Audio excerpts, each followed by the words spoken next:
All right, guys, we're back again. COVID Cabal Polish Edition 2025. We got some big updates for you guys. This is a big show. It's a big show. I almost feel bad that I'm not drinking.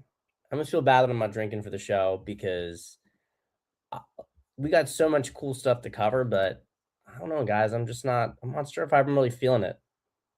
You guys might be able to bully me into doing it. You might be able to bully me into doing it, but I'm right now I'm not. Right now I'm not feeling it. Right now I'm not feeling it. If you guys are here, leave a comment in the chat. Leave a comment in the chat, guys. If you guys are here, leave a comment in the chat. Let me know what's up.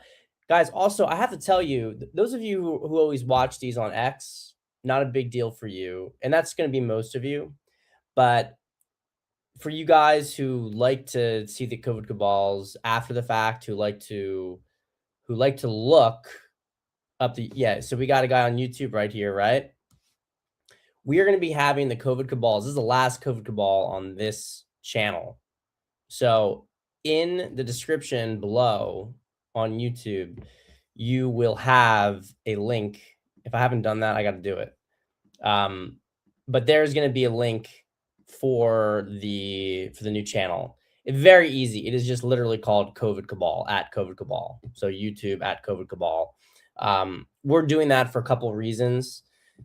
I think the algorithm, a lot of you guys have asked me, why isn't this show taken off? And there's two reasons. First is terrible production quality, absolutely terrible production quality. And I regret to tell you that that's probably not going to change too substantially for the COVID Cabal. We'll be getting, if you guys think this lighting is good, maybe I'll get some other stuff going on. Maybe I'll try to spruce it up a bit. But the studio that I'm hoping to be able to make, the little mini studio with like a nice camera and everything, that is going to be for the dating relationship videos, because I will be doing COVID Cabal at night in Poland. So I will not be at the studio or the office. I feel like COVID Cabal has got to be a nighttime show. It's got to be a nighttime show, and it's got to be on different schedules. So we're separating the shows out. I know a lot of you guys like both. Very easy. You just subscribe to both channels. And honestly, I gotta do this right now. I gotta drop the COVID Cabal link in the description below for the Pat Stedman coaching channel, because it's gonna be an issue otherwise, because you guys are not gonna know. You're gonna forget. You're not gonna know how to find it. One second here. So yeah. I got to turn off my own voice. All right. I can't, all right. I'm going to have to drop it afterwards. I'm going to drop it in the chat right now, though. This is going to be the new COVID Cabal channel. Okay. So you guys start subscribing to that now. It's not ready. They have to approve it. It's going to be approved in a day. So next COVID Cabal will be on X, but it's also going to be on the COVID Cabal channel. So I want to give you guys a head up on that. Oh, my man. Well, I hope nothing happened to you. I hope nothing happened to you down there. And yes, it is nighttime in Poland right now. It's 8:15 p.m. But yeah, if this is a good time for you guys, I think it is going to be a good time. I think nighttime, 8 p.m. on the Sunday, that's probably where we're going to be going with this in the future. That's where I feel like this is where the COVID Cabal stuff is going to be. We're going to have a weekly slot. Maybe we'll throw another one in there on special occasions, but I'd rather do a longer, better show, more energy, I didn't bring the wine out though, guys. Should I bring the wine out, or am I just delaying too much? Am I just delaying? You guys just want to get to the meat of this? You just want the meat of the show right now? Am I blue balling you guys too much? Because it's been a long time since we did COVID Cabal. Oh, fuck. Saying I got to get the wine out. I don't know, though. Any kind of motion needs a second. So if there's not a second, we're not going to be doing it. So there's got to be a second here. But yeah, I want to have this chai tea. I'm imbibe. All right. Just give me 1 second. I don't want anybody out of here. I want this chat going on in the next 30 seconds.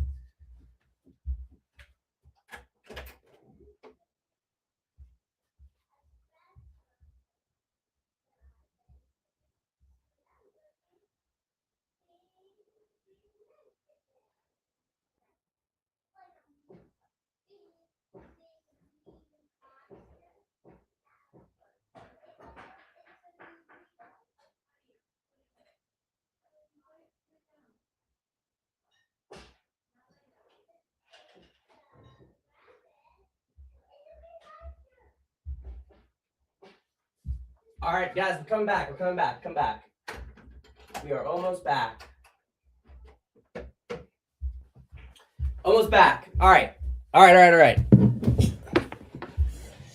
All right.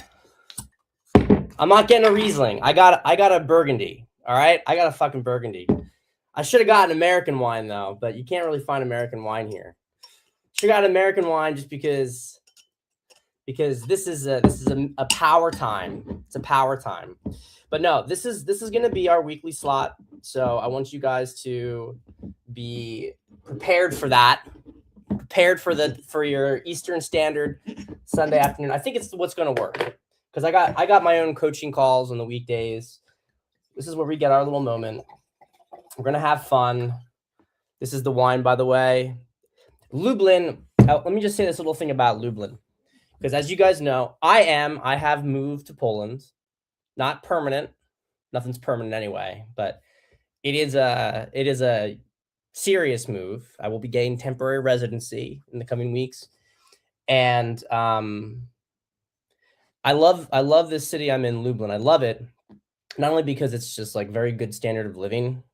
Like Warsaw is getting a little pricey, Krakow's getting a little pricey. Not compared to American places, by the way, but it's no longer like I judge a lot of places by can you actually like spend money there if you want to spend money there.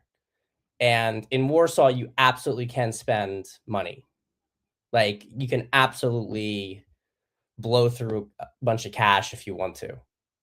Not like in New York where you not pay attention, you suddenly did that. But in Lublin, you can't do that. Lublin is one of those places where you could go out, have a good time. You could be buying everybody all this stuff. And you'll look at your bill at the end of the day. You'll be like, well, that's $60. Okay. So, but the problem with Lublin, Poland in general, getting better. The problem with Lublin for somebody like me is that there's no good wine options. Everything in Poland, like it's still connected to Eastern Bloc stuff. It wasn't really a wine culture. They are starting to produce wine domestically here, which is pretty cool. It's okay. It's fine. You know what I mean? Nothing special. But you get you're still getting for the older demographics who are used to it under communism. You're getting either really cheap wine from Spain, Italy, France, but usually the old stuff is from Georgia or Moldova, right? Anything that was in the communist bloc. And it's mostly crap, right? It's mostly crap, mostly overly sweetened. I do have some Georgian wine here, but this stuff is not like the sophisticated Georgian wines that tend to make it to the hipsters in Brooklyn. However, very recently, a wine shop opened up in Lublin, and it's pretty decent. And I went there for the first time just a few days ago. My friend was in town. We went and got a few bottles, and I can be satisfied with the selection that he has there. It's very respectable for a small shop that maybe has only 50 different bottles in it, if that. Probably has about 50 different bottles in it, right? 40 to 50. Very respectable selection. And this is the one thing I'll say about Lublin. In Lublin, you might be able to only find one of what you want, but you have everything you need. You might only have one thing. There might only be one that you can get, but you have everything you need. So this is it's been a long vacation after the 6th. This next week is transitional, and then we're back at it. Full speed ahead, guys. New fake year, because we know the year really is about the equinox. It's not about this, but we're gonna make it a year to remember. 2026 is gonna be a good year, and with no further ado, let's talk about what just happened in Venezuela. Okay. Beautiful Burgundy. Beautiful Burgundy. I haven't had a Chitre, by the way. It's a very small appellation. I was impressed to even had it. I only saw it in a book before. Okay. So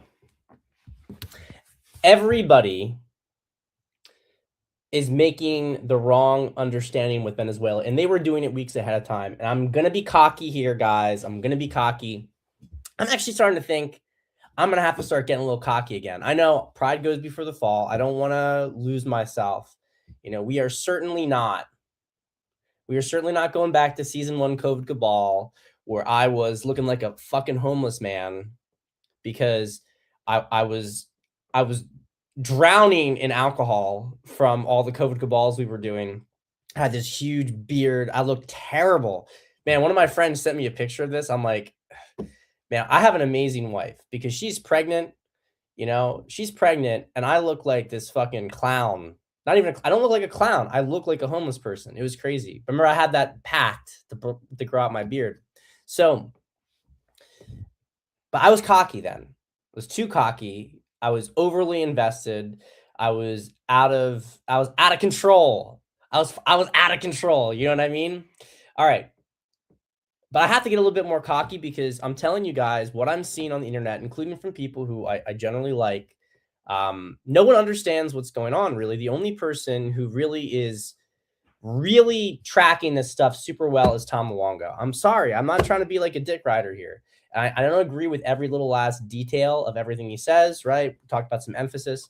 But man, he is on point in understanding what's going on. He's predicting this stuff. He's actually, and you know why? This is what I'm going to say. The reason that Tom, and to myself, being less impressive, let's say, but same attitude, is everything is about the premises that you begin your investigation off of, right? So if your premise is that Trump is a fucking retard, doesn't know what he's doing, Trump's an Israel puppet, which is a psyop, Trump's captured, Trump's terrible. If your initial impression is that Trump doesn't know what he's doing and he's weak, things that you have literally no fucking evidence for in terms of his character. You have no evidence for it whatsoever in terms of his character, that he's an idiot and that he's a pussy. You have no fucking baseline to make that judgment about his character. It's as dumb as Trump derangement syndrome on the left has been for years. But that's what you're seeing. You're seeing these people that they believe that they know better than Trump. And so rather than do this because this is what people should be doing. They should be doing it from the very beginning. They should have been saying, I don't know what's going on. I don't know why Trump did this, but maybe Trump has a reason for doing it. Now, I know that makes you a plan truster. And people like to lambast the plan trusters. But what is happening to the people who aren't trusting the plan at all? I'm not saying don't voice your concerns, don't voice your criticisms, right? But there's a big difference. There's a very, very big difference between one of these things and the other. There's a big difference between saying, well, Pam Bondi is terrible and we're going to just got to get rid of her. Or Trump didn't get rid of her because he's controlled by Israel. There is a whole there is a lack of willingness to entertain a different idea. There's a lack of willingness to say, why might Trump be doing things the way that he's doing? So actually, the reason I might have to be a little bit more cocky is because other people are way too cocky. They're way, way too cocky. And they're always wrong. They are consistently fucking wrong about everything.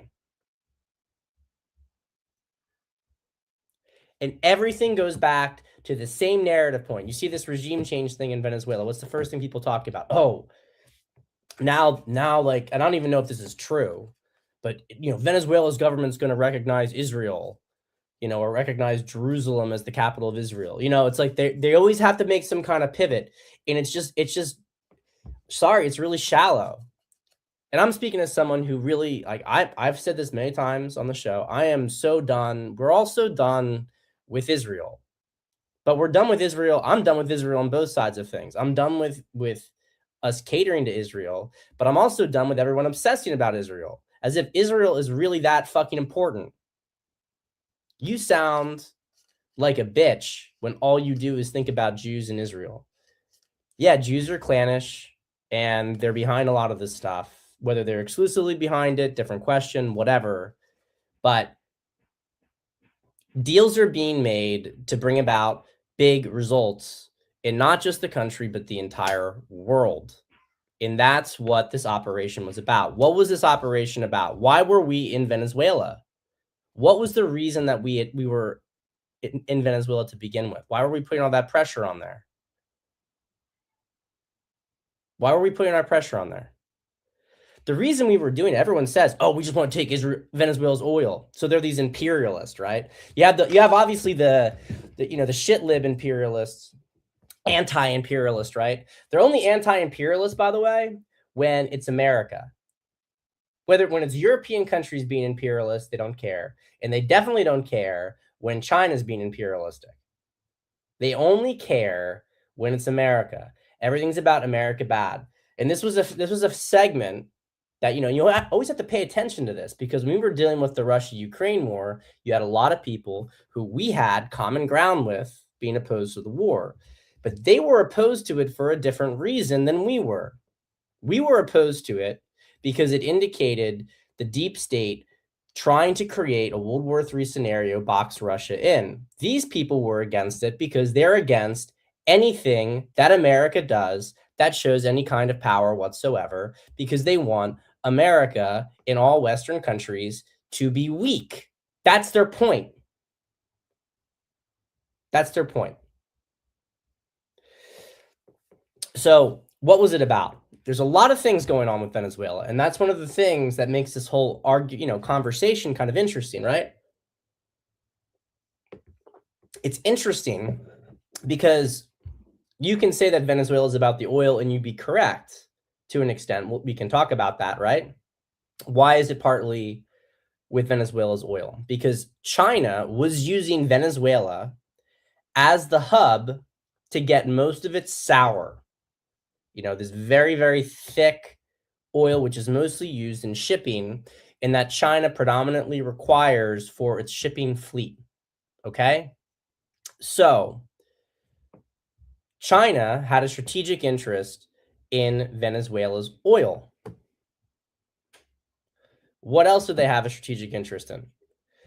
They had a strategic interest in Venezuela's silver. Now, this is an important side conversation here, because as you guys all know, gold, but now especially silver, has been absolutely ripping. And it got pushed down again just a few days ago. But the bottom line is that, silver's it's pushing up there. I think it's got close to 80. It's going to surpass 100, and it might surpass 200 within the next year. Now, why is this happening? Well, one of the reasons that those of us who were pro, accumulating precious metals, gold, but silver was kind of this like additional thing, because everyone thought, okay, gold's devalued, but silver was even more devalued than gold. And it was devalued for a couple of reasons. The first reason, of course, is that silver is kind of an industrial metal at this point. It's used in so many electronics. So it has value as perhaps a store of value still, like it always did, but you have this other additional element to it. Okay? So that's one part of it. But the other part of it is that the reason that the price of silver was kept so low is because, who wants to take a guess at it? Who was controlling the price of silver? I want you guys to see in the chat. I want you guys in the chat to tell me who was making the price of silver. There was 10 times more paper silver on the market. 10 times more paper silver on the market than there was real silver. Look at it. We got a smart audience here. Bank of England, London Exchange. No, JP Morgan actually was not. JP Morgan is currently manipulating the price to destroy the city of London. JP Morgan controls most of the real silver in the United States. JP Morgan is creating a silver refining facility in Tennessee. It was just announced.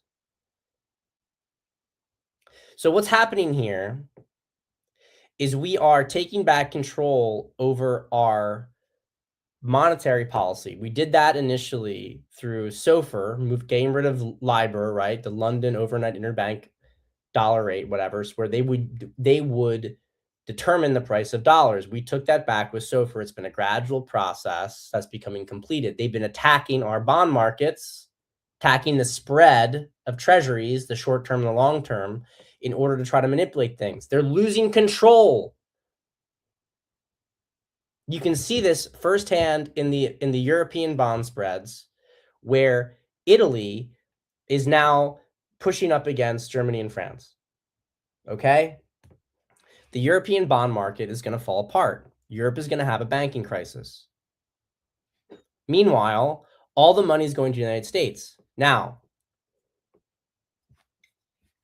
you see how, do you guys understand how significant this is? Italian bonds are seen as lower risk than the United Kingdom. Anybody who has even like a cursory understanding of what is supposed to be considered safe stores of value would never ever say something that this could ever happen. Italy was one of the pigs. Portugal, well, they double-eyed it, right? Portugal, Ireland, Italy, Greece, Spain. It was mostly the Mediterranean countries that they were always trashing 10 years ago, 2013, 2014, during the Eurozone crisis. Italy is considered to be a country that is barely solvent. Now we're starting to see it's actually London and France and Germany. Even Germany considered to be the best. Even Germany is starting to have some risks now. France is cooked, absolutely cooked. Okay? So this is a very interesting situation here. So you look at Venezuela. So what is this whole thing? Venezuela produces a lot of silver. They are producing a lot of silver for China, but also for London. The production of this, it's kind of complicated. The production of the silver, Britain was trying to get a hold of the silver for themselves because they have to cover what is actually going on in the market, because they are unable to control this market anymore. This is one of the things I want to make a big point about, because you have a lot of people on Twitter talking about how the big issue, like this is going to create a big banking crisis in America. Those are either idiots or they're bad faith actors. They're saying like 17 billion dollars that, some banks had to borrow from the repo facility. That is absolutely nothing. $17 billion is fucking nothing. And the reality is that we do not have a speculative issue with silver. We have a structural repricing of silver. This is not speculative. This is not paper. This is what Britain did. This is what this is what London did. The city of London did. This is what the city of London did. What the city of London did. See, it's a good thing I got this, right? Because I'm getting amped up. It's a good thing I got this, right? This is what the city of London did.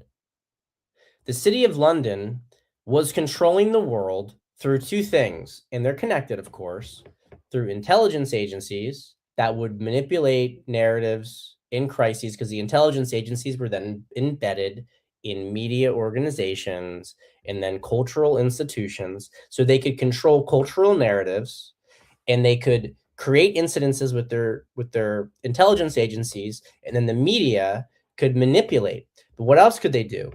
They controlled things financially. They had no natural resources, they had no industry, but they had financialized the world, and they were controlling the overseas dollar market because they could set the rate of overseas dollars. This is one of the big lies about how America, and there like all lies, there's truth to it. Americans have obviously benefited from the fact that we have had the petrodollar, right? Sometimes this is called the Eurodollar system, but the petrodollar, the fact that the dollar's been backed by oil in the U.S. military. So, and the American consumer certainly benefited from that because they are able to get things because their currency is in demand. It subsidizes consumption in the United States. Okay. Now we've been reaching our limits of that benefit, but it's been a real thing. However, who was really benefiting? Britain, at least the British financial class, because they could set the price of dollars. And of course, through their intelligence agency connections, they were able to control American policy anyway. So they didn't have to bankroll all this stuff. But what people have to understand is that when you can say that the petrodollar is the universal source of, everybody wants dollars. And you can say America, therefore America is the global empire. But if Britain sets the price of being able to get those dollars, who actually controls it? That's what's been going on. That's what's ending. They're losing their financial control. This is connected to Bitcoin, okay? Bitcoin's gone down. I've been ambivalent in the past. I've kept an open mind about it. And I finally figured it out, I think, with Bitcoin. Bitcoin's good. The thing is, all the stuff about the cabal using it is true to use these clandestine activities. But it's very clear in Besant, all I need to hear is from Trump and Besant. When I heard Trump went to the Bitcoin thing when I was in prison, I was like, okay, that's it. Bitcoin's good. And then when Besant himself said that Bitcoin is good for America because they're going to be recollateralizing the United States through Bitcoin in stable coins, you're going to have a system where domestically there's going to be a gold, maybe gold and silver backed dollar. And then overseas, it's going to be treasury backed. And the treasuries are going to be backed by crypto, stable coins. They're going to get them through stable coins. They're going to get them through Bitcoin. All of this stuff is linked up. Okay. But the price of Bitcoin went down. Now, what's going on with that? Now, on one hand, you can say it's an attack. It's an attack on Bitcoin itself, because if you make it worth less, then it affects the recollateralization for the United States. But I actually think the main reason it's going down, or it's static at this level, is because they're having to start to put their own money on the table. If you notice that since July, what's been happening, what's been affecting the price of Bitcoin? It's been wallets that nobody's opened in years, decade even, over a decade. No one's opened these wallets. They've had all these Bitcoins on them. No one's opened them. And now they're starting to liquidate them. So they're having to use their own funds because USAID, all these things cut off their flow of income. And this goes back again to Venezuela, because Venezuela was the hub for everything. It's the hub for the Bush family. The Bush family was very, very much connected to the drug running, everything going on in Venezuela, including with Noriega. When Bush Sr. took out Noriega, it's because Noriega was stepping on Bush's CIA, stepping on his CIA drug running, because they fund their black budgets through the drug trade, okay? So Venezuela was a very crucial place for a lot of different reasons. It was a crucial place for a lot of different reasons. The oil for China's fleet, the silver, which, by the way, we intercepted all of the silver that they were sending. But here's where it gets really interesting, right? And of course, they were saying the fentanyl and everything overseas. But if you go with the premise that Venezuela was a hub for the CIA, this is where it gets really interesting. CIA City of London, right? This is where it gets really interesting. Why was it so important that we get Maduro? And did we get Maduro, or did Maduro tell us to get him? This is one thing I want to tell you, because without me like heavily trying to follow every single little bit of this entire thing, okay? Trump was never trashing Maduro. Now, I understand Trump as a negotiator, that he does this a lot, where he praises someone, he goes against them. He does this back and forth. So I'm not trying to like lean too heavily on that point. But what I will say is this: even a while ago, he said Maduro is not really the problem. It's an interesting statement, because Maduro stole not only our election, or Venezuela, Smartmatic, Dominion, which all that stuff. I'm going to show you some slides pretty soon, go through that. But Maduro, man, I love this. I love this. Maduro also was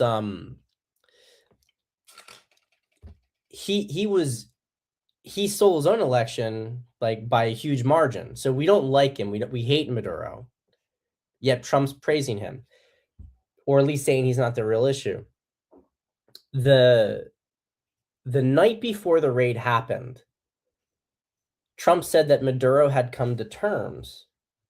So Maduro comes to terms, and I was like, okay, situation's resolved. I wake up the next morning, Poland time, right?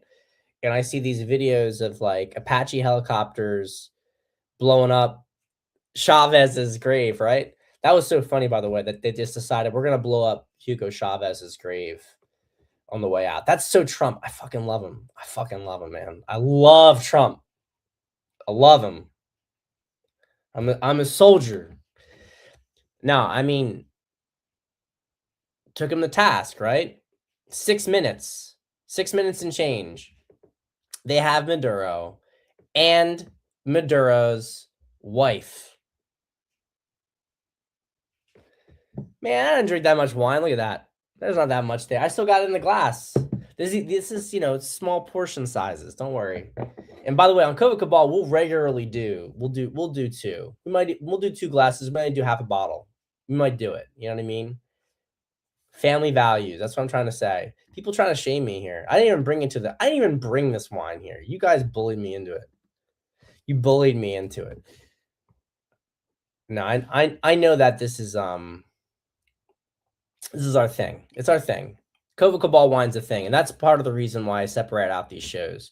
The dating relationship ones are going to be in the morning on Eastern time going forward. So you can bring your coffee for that if you'd like. I certainly will not be drinking on those anymore. Maybe the occasional cigarette. I don't know. I'm not a cigar guy. I'm not that. I'm a pleb. You know what I mean? I'm a man of the people. Cigarette's the man of the people. So here's the thing. Maduro and his wife. We hear Maduro came to terms, then Maduro is taken away and his wife is taken away. And I'm sorry, but he's going to be talking. He's going to be talking. And you're about to find out why a number of people on the right and a huge number on the left are all freaking out, because let's put aside everything we talked about with the oil and the silver. And of course, don't forget the geostrategic location of Colombia, the Panama Canal, big shipping route. And of course, you can't forget the fentanyl and the drug trade, all that stuff, right? Venezuela is a very significant location. However,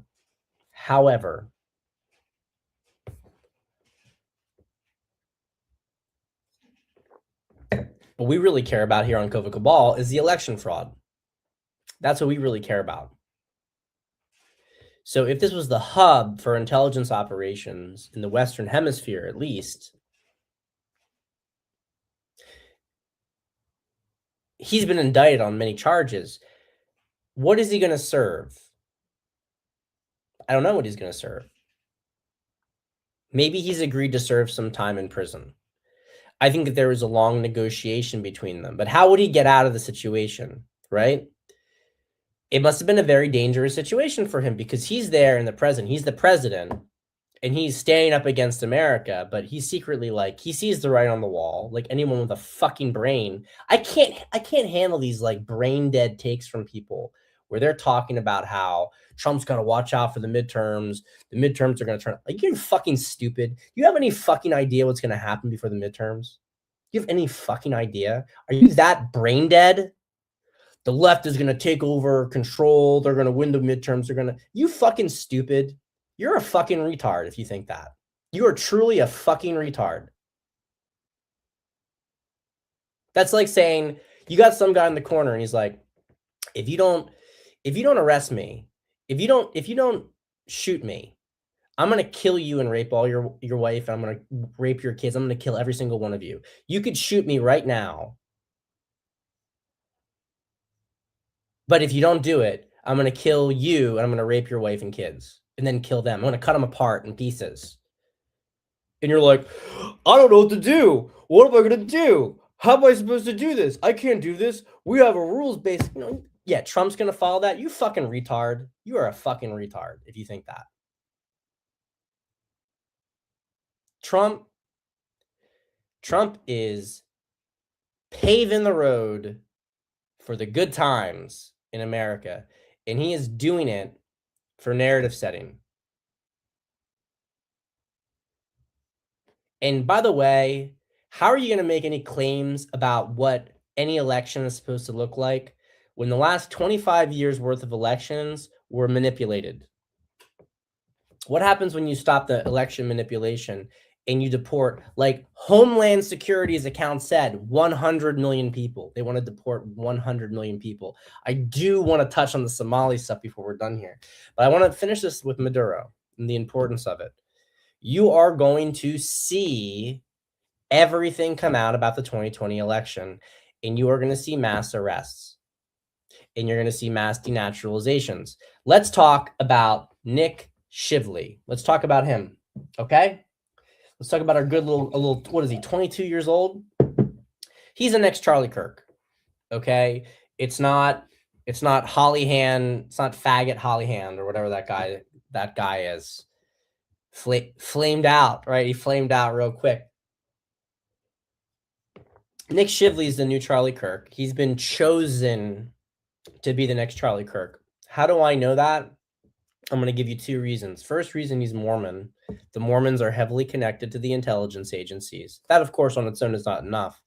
But anybody who thinks for a second that Nick Shively uncovered all the fraud in Minnesota all by himself, citizen journalist, figured it out all by himself, I got an election to sell you. How about that? I got an election to sell you. Fox, Dominion voting systems, which, by the way, fire sale on that. Smartmatic has been indicted. I'm going to show you guys a slide in a moment. I'm going to go through the slides at the end. This was the epicenter of where it went through. So it went to Venezuela, it went through Serbia. This was a big thing, right? I remember I was big talking about it during the 2020 election. I remember this was like January 5th this came out. It was right before all that shit. They found out that it had gone to Serbia. There were all these rumors about like Gina Haspel. That has been unconfirmed still, that Gina Haspel was shot. You know, there was this whole thing. I think it was Gina Haspel. There was something with the CIA. You never saw her or whatever. But they had, Dominion Smartmatic had an office in Serbia they claimed didn't exist, but we know that it existed, first off, because people found the LinkedIn profiles of the individuals who worked there. The votes were electronically manipulated. And Venezuela was just a hub for that because it's a big intelligence agency hub. Okay, that's the significance of it. So if you're the country that's basing the servers where the manipulation is coming from of the votes in America, then, and you're the president of the country who was there for it, and you admit that you did this, but you say I was under duress, Maduro maybe gets a deal. He's certainly guaranteed safety. The Brits were going to kill him. Maybe he has to spend a few years in prison. Honestly, I let him off completely. I don't even give a fuck. I care more about the in-group enemies. I care more about the traitors. Some guy who's doing it for profit for his family, if he's going to rat on the entire thing, if it's going to move the needle to get the people who manipulated the Americans who've manipulated the votes in this country, if it's going to move the needle on that, that's what I care about. I want those people fucking dead. I want them not only dead to rights, I want them fucking dead. Legally dead. That's what I think we're going to see by the time this is all over. But let's move the whole point here. Maduro was in a very dangerous situation because he's surrounded by people who are saying, you got to work against America, or we're going to kill you, basically. And he's saying, yeah, I'm going to work against America. Meanwhile, he's trying to tell America, like, I got to get the fuck out of here. I don't want to die. America extradites him. You know that this is the case. I'm telling you, it's not just the little things I mentioned because of Trump saying the day before that Maduro had come to terms, whatever. They took his wife. They had no reason to take his wife. They took his wife because it was protection. You know that automatically. By the way, I want to mention two other things here. Let's talk a little bit more about intelligence agencies shenanigans while we're at it. So Nick Shively, it's back to him. Nick Shively's met with Trump before. Nick Shively did not uncover the fraud in Minnesota. He was directed to that. You know who directed him to it? Kash Patel, because Kash Patel said that they've been investigating it since the summer. They already have some arrest on it. Kash Patel said publicly that they were investigating the fraud from the Somali community in Minnesota in the summer. And Pam Bondi already has indictments on people and arrests. Okay? So I know that a lot of people are frustrated with Pam and Kash. I'm not saying they've been perfect. I'm just saying that maybe we don't know everything that's going on. Maybe we don't understand the significance of the bigger game at play here. And you think this thing has to happen next, but maybe it doesn't have to happen till the very fucking end. You can make it happen automatically and naturally by pulling back, taking a few other things out. Did you not see what happened here? Two things happened. Nick Shively uncovers all this fraud in Minnesota, but what else happened? Elon Musk, what was I trying to say? Elon Musk made everything, absolutely everything go viral, made the biggest story ever. That did not happen organically. I'm sorry, it didn't happen organically. It didn't. All of this stuff was, and this is what the left did to us for years. They played the Alinsky tactics, right? The Alinsky tactics.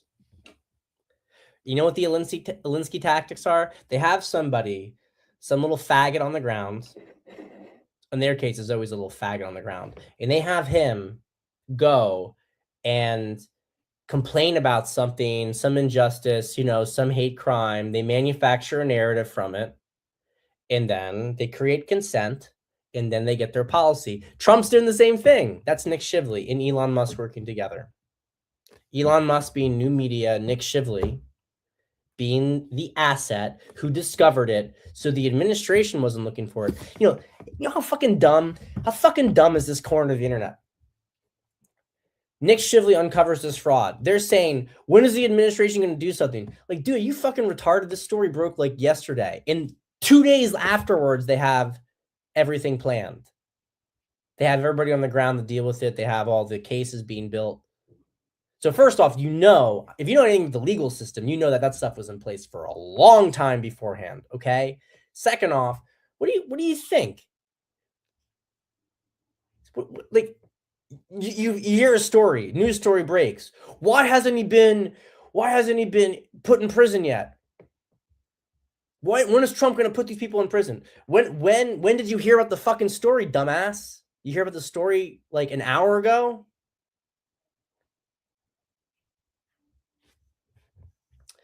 I'm going to tell you guys, Trump is going to take Greenland, and he's going to take Western Canada. And I think he's going to take all of Canada, frankly. I think he's going to take all of Canada. But definitely taking Western Canada.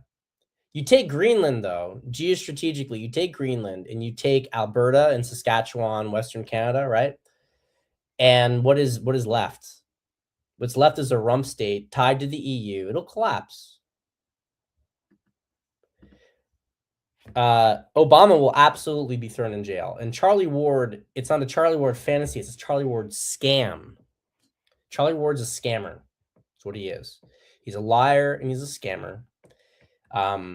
Doesn't mean that he's even wrong about some things. He's just lying about anything that he knows. He's just riding the alternative wave, and he's pimping out his, high commission-based silver or gold medals things where he's talking about how this, he's a fat fucking lard ass, how he was put in tunnels. And then you had Simon Parks, right? Simon Parks, I don't know if Simon Parks, this is the thing, I don't know about Simon Parks. I've never seen his stuff since then because I'm even ashamed I watched it. Simon Parks is either absolutely insane or a very, very good undercover, because he said he was MI5 or his father was. I lean on actually that Simon Parks is like a because I met some of these people in prison, so I have a little bit. Why is he so convinced? I think he's actually a narcissist. He's a narcissistic psychopathic personality disorder. he's a fucking nut job. I think he's convinced himself of a lot of things, and that makes him persuasive because if you convince yourself that you are somebody, you talk about it like you have no ability, there's no conscious chatter that tells you other people you're lying. There's no incongruencies with your confidence and what you're saying. That's why those people can be very charismatic, very persuasive. I think Simon Parks has like, probably NPD, narcissistic personality disorder. I kind of got some hints of that based on how he talked to his wife. I don't know. It's just like little, but Charlie Ward is a pure scammer and he's using Simon Parks. Simon could be in a psych ward and he should be in a psych ward. But I want to talk about this. What did the Somali fraud do? It set the precedent for mass denaturalizations because you understand that you can't just deal with an individual. You have to deal with the entire community. The entire community's in on it. So this is what's going to happen. We are going to see mass denaturalizations. It's going to happen. It's not one of those things like, well, I hope he does it. It's going to happen.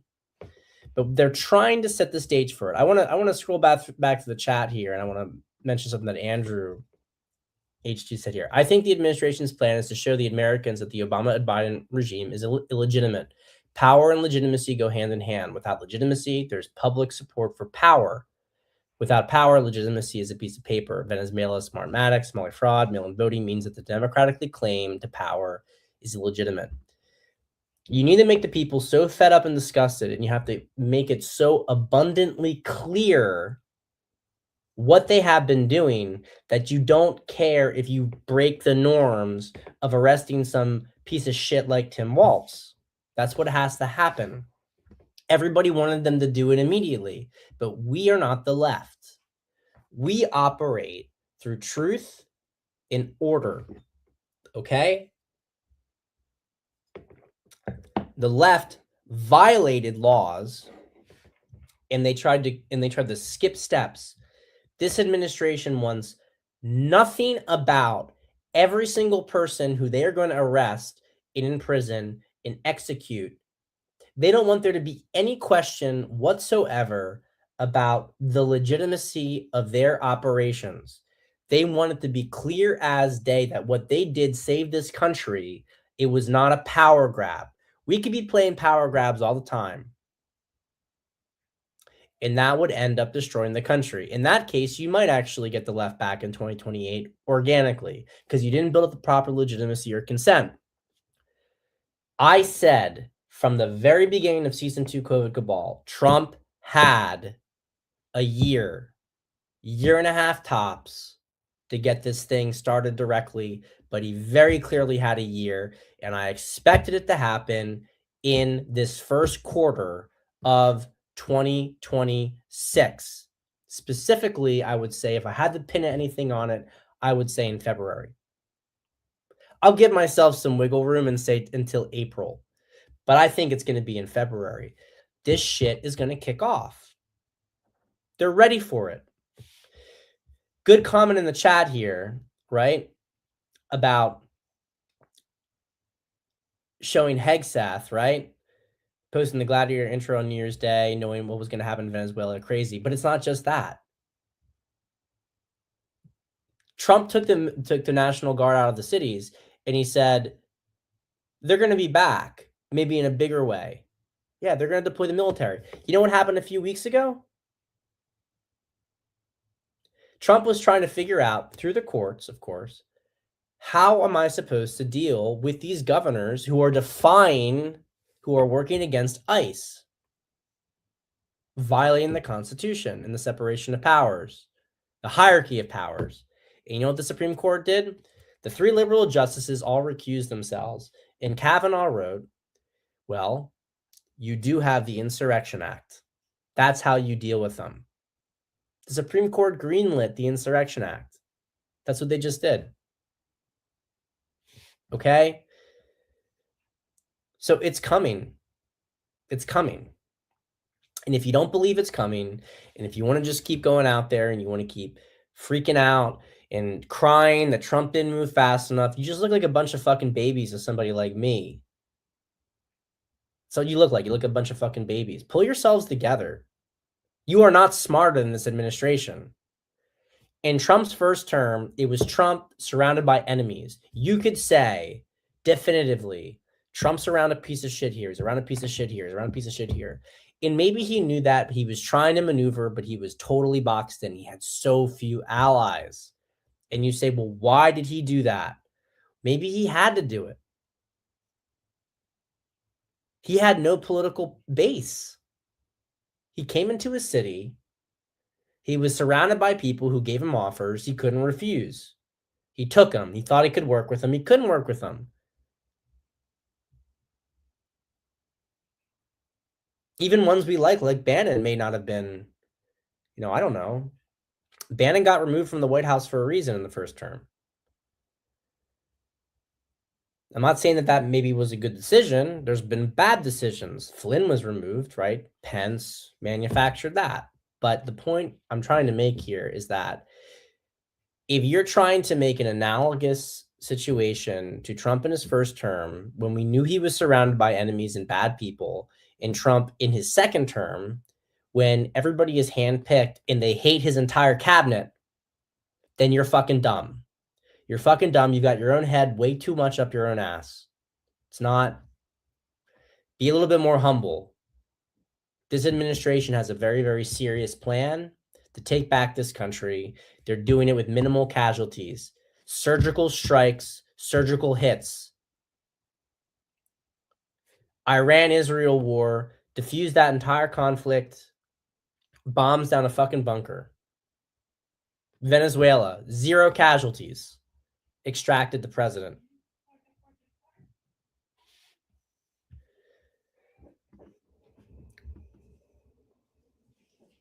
I will say this, and this is actually good. This is. I mean, it's not financial advice, but it's decent advice. I mean, if you've got cash coming in, I probably wouldn't personally sell. But I think it's definitely a time to buy. Let's put it that way. It's definitely a time to buy, or it's going to be a time to buy very soon. It's not a bad time to buy, but it's going to be better probably, because he's right. There's going to be a panic. The question is, how long is it going to last? I mean, in America, the money's flowing in. We talked about this on COVID Cabal for months. Money's flowing in. Let me look through some of these screenshots. Anything worth talking about here that I didn't mention? Nothing important with that one. We talked about that. I think I just showed it twice. I talked about this too, right? This is a Luongo tweet. This is before the stuff happened. This I want to mention here. I was the hunted, now I'm the hunter. Okay, this is another thing that this is something that Tom doesn't get. He doesn't want to get it. Maybe he's trying to be like above board. This is a Q quote. The fucking White House posted, I was the hunter, now I'm the hunted. The hunted become the hunt. Hunters, you know what I mean? The hunted become the hunters. Trust the plan, guys. Trust the plan. Hold the line. Stay with me, right? Man, this stuff is like, there's one thing I wanted to mention here. I'm glad I remembered it before we close out.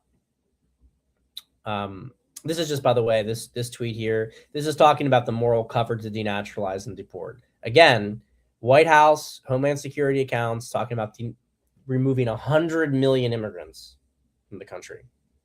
That is 1 out of every 3.5 people in the United States. 2 out of every 7 people in the United States. Pretty incredible. It would be nicer, actually. I want to read this one, though. This is the machine. Smartmatic was federally indicted on October 16th, 2025. Dominion was sold in September under still secret terms. Their election systems currently in use here have reportedly been newly examined by federal authorities and are apparently full of illegal CCP source components. Gabbard is being prevented from publishing her completed official report on the matter. The former secret Dominion data center in Belgrade that officially and emphatically did exist and was disabled by U.S. government employees just prior to the 2024 election. It has now been dismantled. Key engineers who reportedly designed and executed multiple foreign-based election frauds in America using Dominion and Smartmatic systems are here now under U.S. government protection and recording first-person testimony. These engineers are joined by General Hugo Carval, former head of Venezuelan intelligence, now in jail in New York and cooperating with federal authorities. This is on the 20th, okay? This is before the interdiction of Maduro. Cooperating with federal authorities.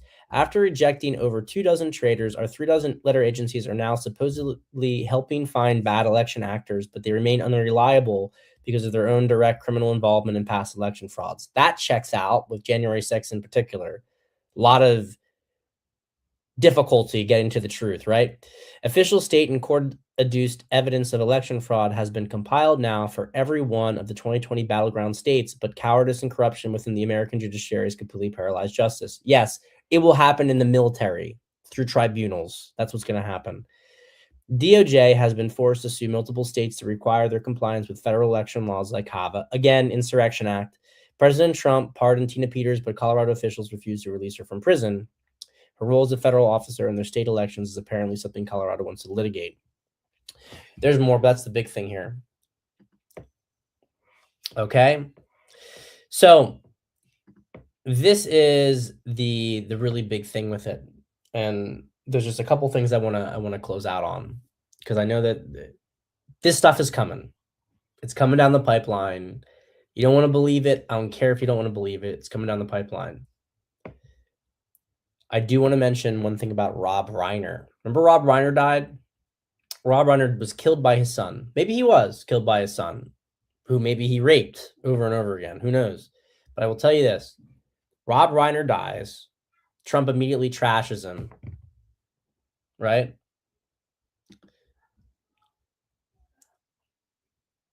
Trump immediately trashes them.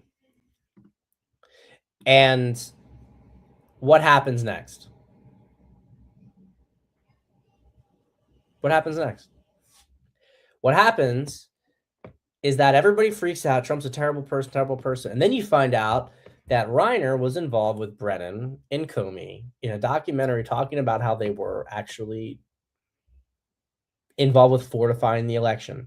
To bring this, be a little bit more precise with this, what am I trying to say here? What I'm trying to say is that Rob Reiner was an intelligence asset. And if you have to ask me, I think Trump killed him. I think we killed him. I really think we killed Rob Reiner. I think we killed him. It was a rest and piss statement. And that was a great way to signal to everybody else, you think we're fucking around? We're not fucking around. We're going to fuck you up big time. That's what's going to happen to a lot of these people. Trump is not playing around. Trump waits. Everyone wanted Charlie Kirk's, there to be a response immediately. What did Putin do after Prigozhin led that uprising, which was probably CIA backed, by the way? Hey, Prigozhin, no hard feelings. Go back to your home. Hey, Wagner, go to Belarus. Just chill. Everything's good. We appreciate you. Thank you for helping out Russia. 2 months later, oh, you're fucking dead. Yeah, that's how mafia plays. Trump's mafia. Okay? Buckle up. It's going to be a big year. But it's going to be, for us, it's going to be a good year. It's going to be a liberating year for us. Those of us who stood up for what was right all these years and fought for it and fought for the truth, there's going to be vindication. Absolutely, there's going to be vindication. Okay? Things are going to get a lot better. They might get messy, but we got this under control, guys. We absolutely have it under control, and you should not be afraid, and you should not be worried about what this administration has up its sleeve, because we're going to start arresting people. And if Obama flees to Britain, good fucking luck, Britain. Good fucking luck, Keir Starmer. You don't think that we can body bag you too? You don't think we can do that? Guess we'll find out. I love you guys. Great show. Solid full hour right there. Wow. What an amazing thing. As I said, there's going to be in the description below here the new channel. If you watch on YouTube, you got to make sure you get the new channel. I'm going to post it one more time here, okay? So you get it. Subscribe to that channel right now if you watch me on YouTube. Very, very important, because I'm not going to be posting COVID Cabal in here. But guess what I'm going to do? I have all these old COVID Cabals. I'm going to upload all the old COVID Cabals I have. I think I have 99% of them. I'm going to upload all of them to the channel. So if you guys want to go back because I don't know, you got nothing else to do, whatever, you want to check out one that, you know, posterity's sake, right? You miss me too much. We're going to have season 1 COVID Cabal in there too. That's my plan. I want to have every COVID Cabal in there now that YouTube's not going to start banning people. So, I love you all. This is of course, this is the link right here. Subscribe to this channel. Pat Stedman Coaching is going to be pure coaching, dating, relationship stuff going forward. And yeah, you should watch the masterclass instead of COVID Cabal. That's better. But I love COVID Cabal. You love COVID Cabal. I love COVID Cabal. So I love you guys. I will see you probably next week. We'll see what happens in the meantime. God bless. Stay safe. And yeah, much love.